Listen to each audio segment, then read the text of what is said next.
Hello dear student, welcome. तो process costing में जो इक्विवेलेंट यूनिट्स हम सॉल्व करते हैं, तो ये टेबल कैसे बनता है, इसका कैलकुलेशन कैसे है, जब नॉर्मल लॉस एबनॉर्मल लॉस दिया रहेगा तो क्वेश्चन रीड करके समझाता बच्चा, टेंशन मत लो। इधर क्या बोला है, 2000 यूनिट्स इंट्रोड्यूस किया, मतलब 2000 लाया। नॉर्मल लॉस 5% है तो वो 2000 पे लिख लेगा। और end of the month 1400 units complete किया और 140 क्या हो गया, पूरा स्क्रैप हो गया। तो फिर क्लोजिंग स्टॉक दिया नहीं है। और इधर क्या दिया है, जो स्टेज ऑफ कंप्लीशन ऐसा दिया है, मटेरियल और 75, लेबर कितना है 50%, मतलब ये कंडीशन दिया है।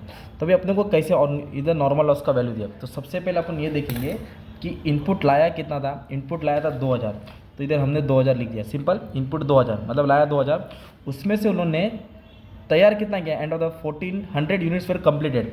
कंप्लीट मतलब हो गया तैयार किया, तो वो 1400 तुम्हारा ये हो गया, ओके।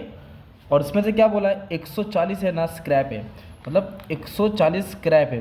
तो स्क्रैप में दोनों रहेगा, एक नॉर्मल लॉस रहता है और एक एबनॉर्मल लॉस रहता है। तो नॉर्मल लॉस तो 5% बोला है, देखो ना, नॉर्मल लॉस कितना बोला है 5%, तो 5% इनपुट मतलब 2000 पे 5%, तो दैट इज़ 100। तो 140 जो स्क्रैप हुआ है उसमें से 100 नॉर्मल लॉस है, तो बचा 40 एबनॉर्मल लॉस। ये पार्ट हिडन था ना भाई। तो नॉर्मल लॉस 100, एबनॉर्मल लॉस 40, दोनों मिला के 140। ओके, अब सेंटेंस पढ़ो। 2000 यूनिट्स लाया, जिसमें से नॉर्मल लॉस 5% हुआ, मतलब 100, और एक 1400 कंप्लीट किया। ओके, कंप्लीट किया बोले तो क्या हो गया, आउटपुट कंप्लीटेड हो गया। तो फिर क्लोजिंग स्टॉक नहीं दिया, तो ये 2000 में से तीनों क्या करेंगे, माइनस करेंगे। 2000 में से तीनों क्या करेंगे, माइनस करेंगे। तो जो बैलेंस बचेगा 460, वो तुम्हारा क्लोजिंग स्टॉक रहेगा। सिंपल।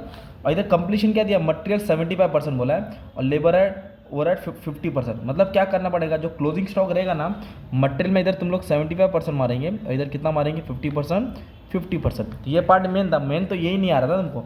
इसको बैलेंस करेंगे तुम्हारा ये 2000 हो जाता है।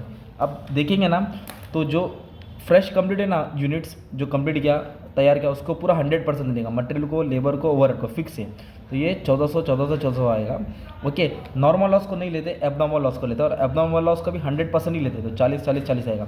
पर जो क्लोजिंग वर्क इन प्रोग्रेस है ना, उसको 100% नहीं देंगे। इधर उसका कंडीशन दिया रहेगा, मटेरियल का 75%, इसलिए क्या किया हम लोग ने, 460 उधर 75% लिखा। लेबर और ओवरहेड कितना 50%, मतलब इधर भी 50 इधर भी 50। तो क्या करेंगे, 460 का 70%, 375 आएगा। 460 का 50%, 230 आएगा, 230। तो इसको ऐड करेंगे ना, तुमको मिलेगा इक्विवेलेंट यूनिट्स। इस तरह टेबल सॉल्व होता है। बाकी मैं इसका अलग अलग टाइप का सब सम अपलोड कर दिया, सिर्फ इतना पार्ट समझाना था, इसलिए मैंने लेक्चर ले लिया। बाद में नेक्स्ट सेक्शन में ओपनिंग स्टॉक वाला भी छोटा सा पार्ट पढ़ा दूंगा। फिर कॉस्ट पर यूनिट निकालते हैं, अपॉर्चुनिटी करते हैं, प्रोसेस कॉस्टिंग करते हैं, सब सम सॉल्व कर दिया बच्चे लोग, ठीक है।